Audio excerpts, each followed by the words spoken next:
Voilà, c'est un plaisir, fidèles téléspectateurs, de vous savoir nombreux en cet instant pour suivre votre émission Trajectoire. Aujourd'hui, on a le plaisir de prendre une Congolaise de la diaspora. Elle, c'est Madame Grace Nabindou. Elle nous vient fraîchement de l'extérieur avec des belles initiatives. Voilà pourquoi la Trajectoire l'a retenue pour essayer un peu de nous expliquer comment elle a commencé sa vie pour, n'est-ce pas, être déterminée dans ce sens. Bonjour Madame Nabindou. Bonjour Madame Fanny. Comment allez-vous? Je vais bien, merci. Ah d'accord. Vous êtes dans votre pays, la République démocratique du Congo. Déjà, quel est votre plaisir? Je suis très contente et j'ai un grand plaisir de retrouver les miens, de retrouver les personnes que j'aime bien et de retrouver mon pays, la République démocratique du Congo. Ah d'accord. Parlons de votre cursus sur le plan professionnel. Comment vous aviez grandi d'abord? Pour commencer, je suis originaire du Sud Kivu. Précisément, j'ai grandi dans les villages qui s'appellent Luvungi. Ok. Et après, j'ai étudié au lycée Wima, c'est dans la ville de Bukavu, à l'est du Congo, là où j'avais eu mon diplôme d'État, section littéraire.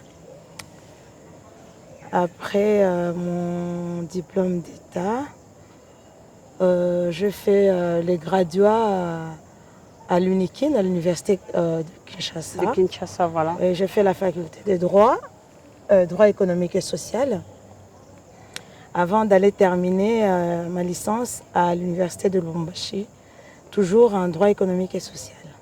Ah d'accord. Est-ce que réellement c'était votre vocation ou c'était la vocation d'une autre personne que vous avez empruntée, justement parce que cette personne vous faisait énormément du bien? Je crois que j'ai eu la chance d'avoir les parents qui laissaient la liberté de choix aux enfants. Et vraiment faire les droits était mon choix personnel. Ok. Donc mes parents m'avaient permis de faire mon choix et d'étudier comme je veux. Et j'ai choisi de faire les droits économiques et sociaux. Et là, je suis fière de ça. Ok. Comment vous avez excellé en ça? Parce que ne dites pas que vous avez été très meilleur ou alors vous avez été très doué. Il faut nous dire la vérité si ça ne marchait pas. J'ai toujours été une étudiante moyenne. Ok. Je ne peux pas me dire que j'ai été trop intelligente ou pas trop intelligente, mais j'ai toujours été une étudiante normale et j'avais de bons points. Je travaillais bien, sans exagération. Ouais. Ah d'accord. Et après, vous m'avez posé la question par rapport à mon cursus. Après mes études à Lubumbashi, je suis venue à Kinshasa. Et après, je suis partie faire mon stage à l'École nationale d'administration à Paris. Et à mon retour, j'ai un peu travaillé dans le bureau d'études au Parlement avant d'aller encore refaire mes études en France comme éducateur spécialisé. Donc là, présentement, j'ai un diplôme d'éducateur spécialisé. Et ce qui fait que voilà, je suis capable de faire ce que je suis en train de faire pour le moment. Non, il n'y a pas de souci, mais seulement on avance parce que bon, vous êtes également un modèle pour tant d'autres personnes, surtout les femmes. Vous savez, il y a plusieurs femmes qui ont la vision, mais seulement ils ne savent pas par où commencer. Voilà pourquoi on vous retient, justement, pour que vous puissiez motiver 2 ou 3 femmes de l'extérieur comme de l'intérieur du pays et ça sera énormément un plaisir. Alors, parlez-nous un peu de votre adhésion dans le monde professionnel. Comment cela a été fait? Mon cursus professionnel est un peu atypique, si je peux le dire, Ok, parce que j'ai étudié, j'ai fait les études en droit économique et social. Au début, j'ai travaillé comme experte ou conseillère au bureau d'études au Parlement. Et dans l'entretemps, j'avais créé une organisation non gouvernementale qui s'appelle Ligue des femmes pour la paix et la réconciliation dans la région de Grand Lac. C'est vraiment avec cette ONG que j'avais eu un coup parce que j'avais découvert beaucoup des réalités. des réalités, surtout la réalité de la femme congolaise, la femme spécifiquement la femme de l'Est du pays. Parce que je suis de l'Est et j'ai côtoyé beaucoup à travers ou grâce à cette ONG-là, j'ai eu la chance de côtoyer beaucoup de femmes qui sont passées par beaucoup de difficultés. Et l'idée de créer d'abord cette ONG était venue suite à la guerre de 1996 avec l'arrivée des AFDL.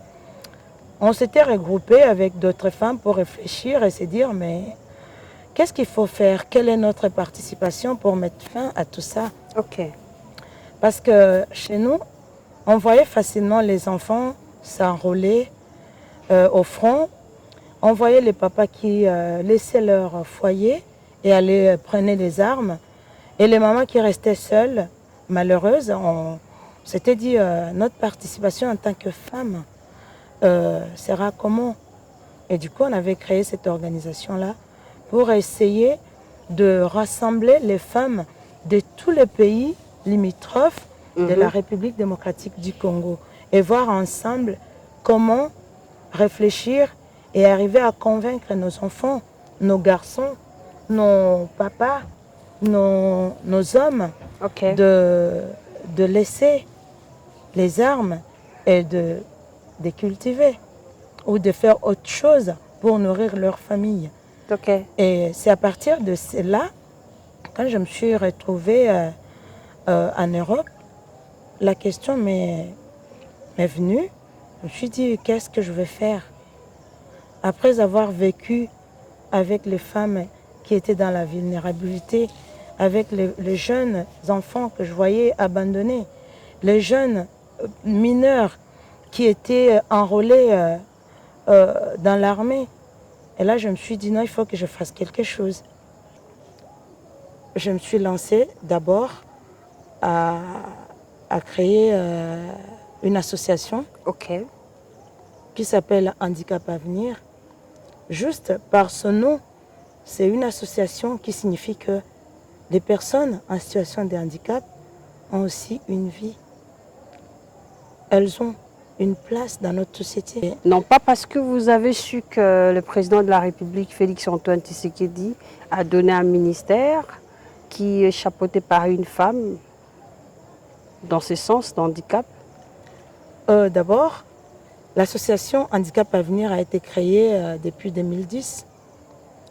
Donc le président de la République n'était pas encore président de la République démocratique du Congo actuellement.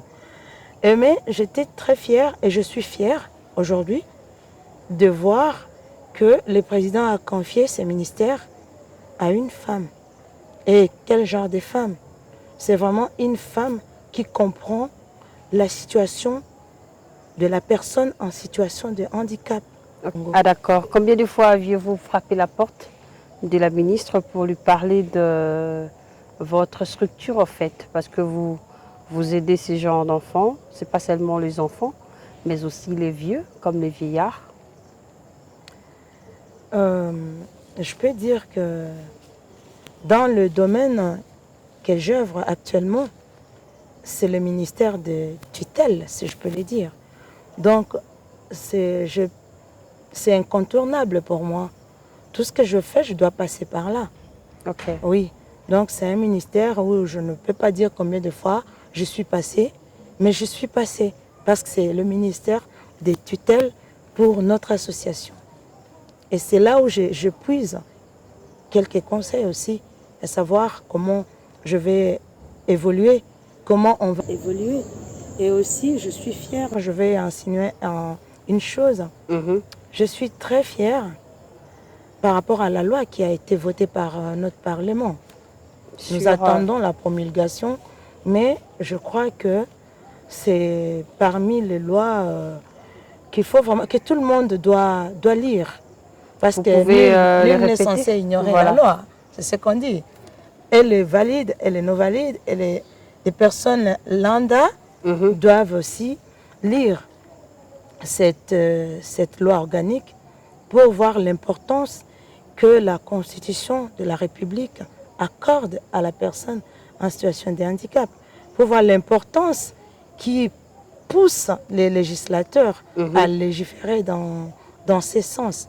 Ce n'est pas quelque chose de négligeable ou perte de temps pour dire qu'ils ont manqué à faire. Non, c'est vraiment une loi que j'invite tout le monde à lire et surtout tous les professionnels qui œuvrent dans les domaines de Ok. handicap ou de vulnérabilité en général, Très de bien. pouvoir lire aussi. Très intéressant. Mais est-ce que vous travaillez avec des docteurs chevronnés dans ce sens? Parce que il vous faut des neurologues, il vous faut de personnes qui suivent en fait la morale, des psychologues, tant d'autres en fait. Oui. Oui, je collabore avec les professionnels différents et dans presque chaque domaine qui, euh, qui encadre la personne en situation de vulnérabilité. Parce que j'ai des partenaires, oui, les médecins neuropsychiatres, j'ai des kinésithérapeutes, des ergothérapeutes aussi que je collabore avec. J'ai aussi des psychologues qui collaborent avec nous dans ce sens, et aussi des enseignants, parce que avec la politique de l'école inclusive, nous avons aussi des partenariats avec des écoles pour permettre aux enfants en situation de handicap d'être intégrés dans la vraie société. Alors quel est l'apport de votre époux dans tout ce que vous faites? Il constitue pour moi un pilier vraiment pas négligeable parce qu'il est là pour me donner des conseils, pour m'orienter et il fait beaucoup. Il fait beaucoup. Comme on dit, chaque fois qu'il y a une femme forte, derrière il y a un homme fort. Tout à fait. Oui, voilà, il m'aide beaucoup, beaucoup dans ses combats et je suis fière de lui, dans tout ce qu'il fait. Et je sais qu'il a le même souci que moi. Ok. En tant que Congolais, il a le même souci que moi. Et il se bat aussi pour donner la place à la personne en situation de handicap dans la société. Est-ce que vous êtes réellement une femme soumise à la maison? Parce qu'on peut aussi vous apprécier sur le plan capacité, mais bon, d'autres aussi peuvent se poser la question. C'est vraiment une femme-femme. Dire que oui, je suis une femme soumise. J'aime bien mon mari, je le respecte beaucoup et je suis soumise. Quelles que soient les capacités que j'ai, je suis soumise à mon mari.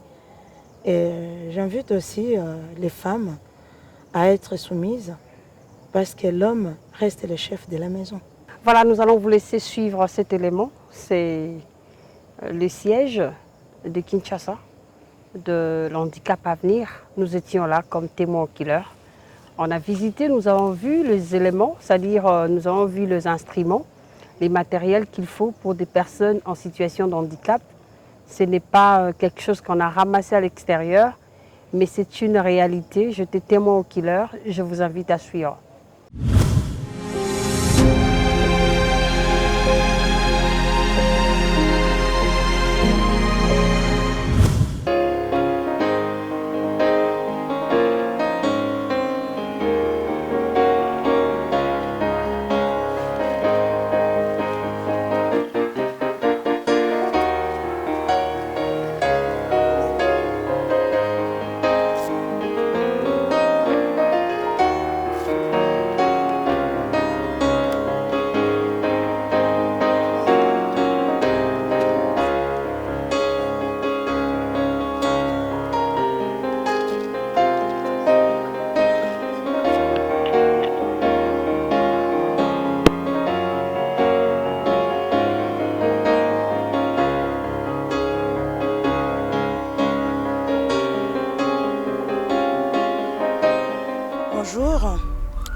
Je suis la présidente de l'association Handicap Avenir. C'est une association qui s'occupe des personnes vivant avec les handicaps en République démocratique du Congo. Là, je suis en train d'inspecter les outils, les appareils orthopédiques que j'avais amenés pour aider les enfants et adultes vivant avec les handicaps en République démocratique du Congo. Là, il y a tant d'appareils qui peuvent vraiment servir les personnes qui sont dans les besoins. Par exemple, les corsets comme ça. Les problèmes qui ont les personnes ou les jeunes ou enfants qui ont des problèmes de colonne vertébrale, cet appareil peut les aider. Les personnes qui ont des problèmes des jambes, il y a les attelles qui sont souvent prescrites par les médecins orthopédiques qui sont ici. Si vous voulez, je peux aussi vous montrer d'autres matériels qui sont dans la maison.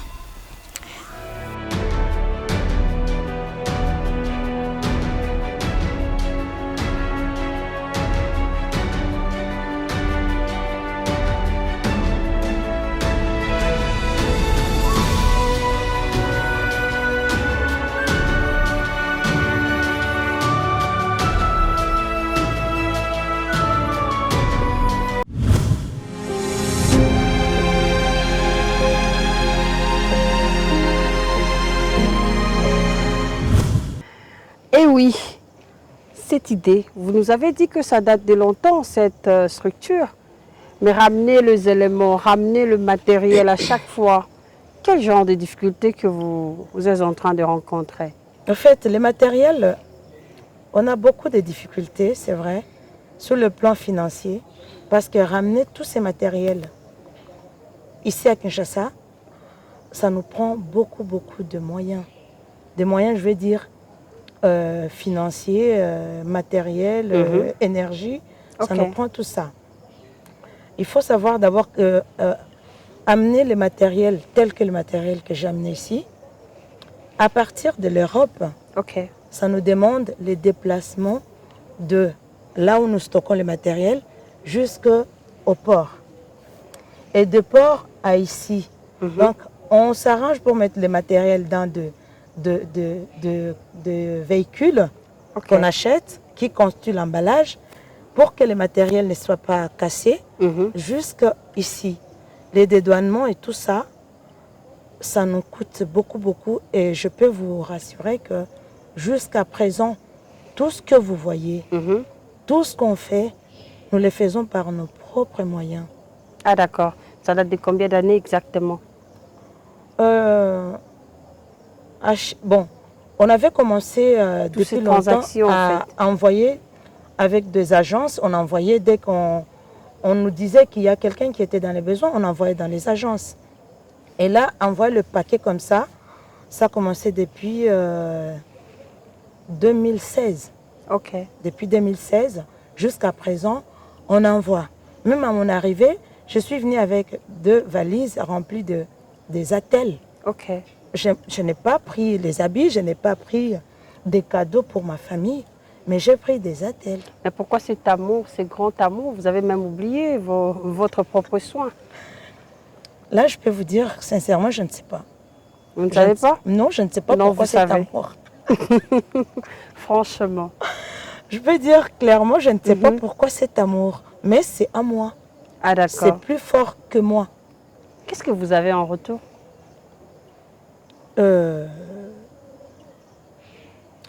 Je sais que ce que je fais, personne ne peut me rendre. Et des personnes que je donne le matériel ne peuvent rien me rendre. Mais tout ce que j'ai besoin, c'est que des personnes se sentent dans le confort. C'est ça, si je vois un enfant ou une personne dans le confort, je dis gloire à Dieu. Et d'accord.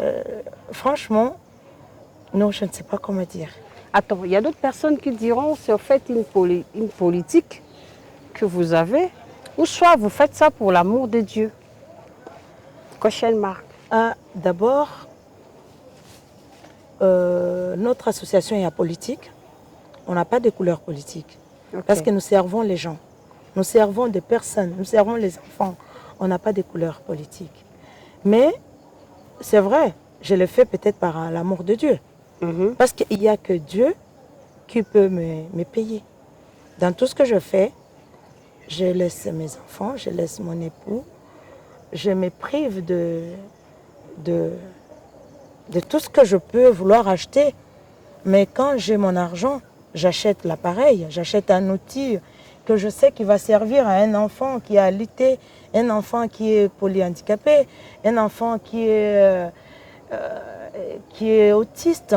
On peut aussi comprendre, nous avons plusieurs associations qui peut-être ramènent les habits pour les enfants, les associations qui donnent des pagnes aux mamans, qui donnent à manger, du pain et du jus. Mais vous prenez un aspect qui coûte beaucoup, beaucoup de fortune.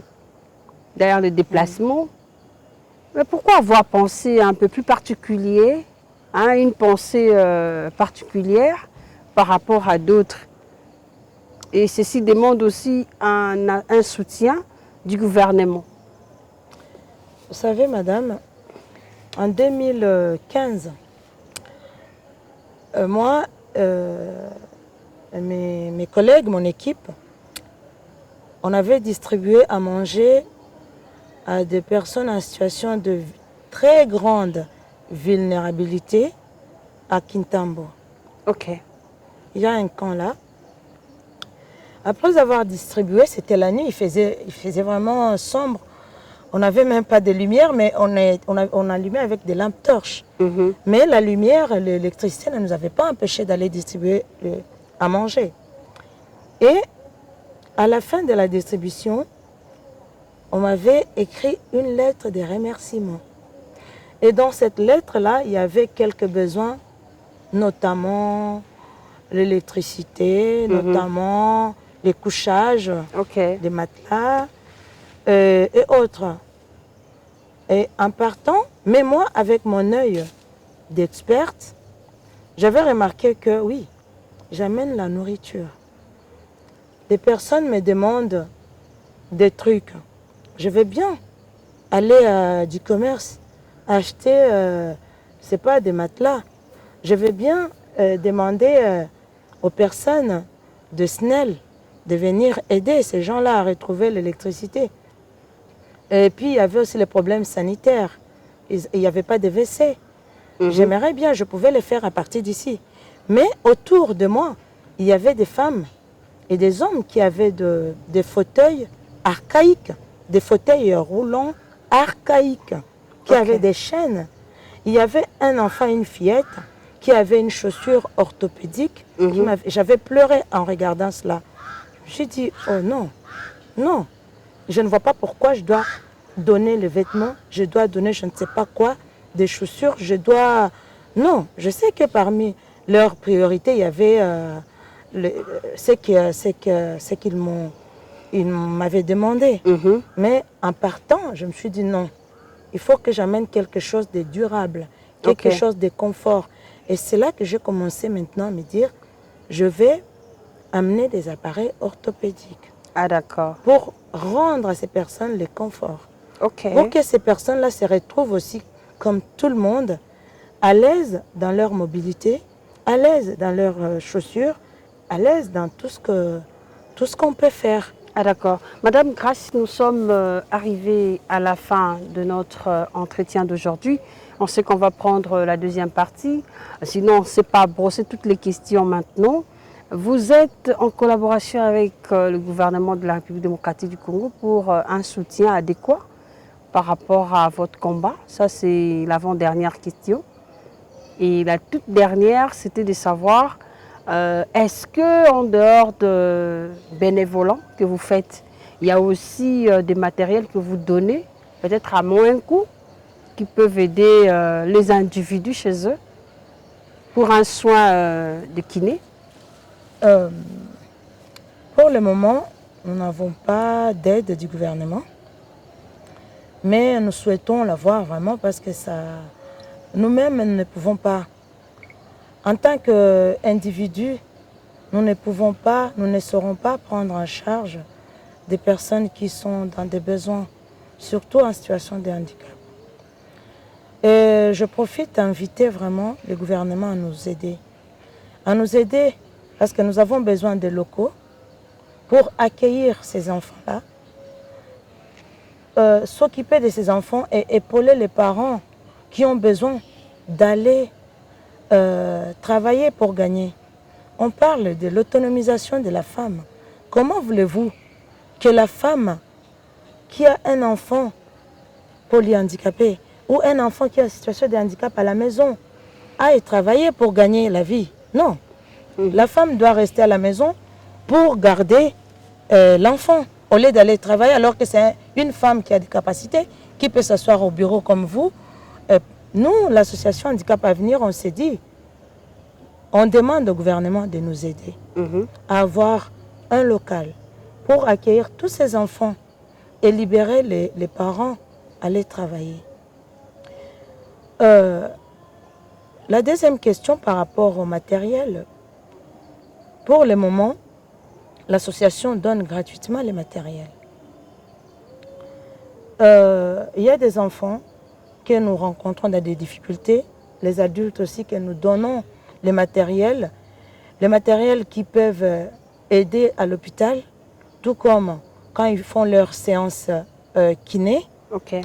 Les matériels qui peuvent aider à domicile pour le confort, ça, pour le moment, nous les donnons gratuitement. Ah d'accord. Mais il va arriver parce que nous avons besoin de nous financer, parce qu'étant donné qu'on n'a pas un financement extérieur, même dans notre pays, on n'a pas les financements, ne sont pas aidés. Nous pouvons aussi donner quelques matériels, mais à moindre coût. Donc, c'est ça, je peux dire, les gens qui sont dans les besoins, les hôpitaux qui sont dans les besoins, nous avons beaucoup de matériel, vous les avez vus. Tout à fait. Et Les tout ça, téléspectateurs le voient aussi. voilà, nous pouvons aussi les donner à moindre coût. Parce que tout ça, c'est dans la politique d'aider les gens. Ok. Très intéressant. Je pense que c'est par ici que nous allons mettre un terme à notre discussion d'aujourd'hui. C'était juste la première partie. En tout cas, félicitations Madame Gracia Nabintou. On aura vraiment besoin de vous parce que la RDC cherche de telles femmes qui ont un cœur. Fidèles téléspectateurs, je vous dis merci d'avoir suivi religieusement cet entretien. Et si vous avez de personnes en situation de handicap chez vous, appelez-nous à ces numéros affichés au bas de l'écran. Mais j'aimerais également qu'elle puisse donner ses coordonnées. Voilà les coordonnées où on peut vous localiser. Hein. C'est intéressant pour certaines personnes en fait. Ok. J'espère. Notre bureau est situé au 275 B, avenue Kabambare à Lingwala.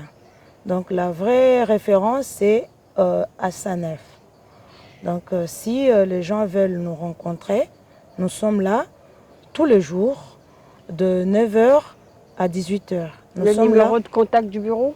Le numéro de contact, c'est le 099 92 99 619. Les handicaps à venir, l'association Handicap à venir, ne se limite pas seulement dans la ville de Kinshasa, mais aussi c'est une association qui est représentée dans toutes les provinces de la République démocratique du Congo. Parce qu'au Congo et dans les provinces en général, il y a beaucoup de personnes qui sont dans la vulnérabilité, des personnes qui sont dans les besoins des outils, des personnes qui sont dans le besoin de notre accompagnement. Voilà, c'était avec un grand plaisir que nous vous avons tenu compagnie et je vous laisse au programme de la chaîne et on va se retrouver la prochaine fois. Portez-vous bien. Au revoir.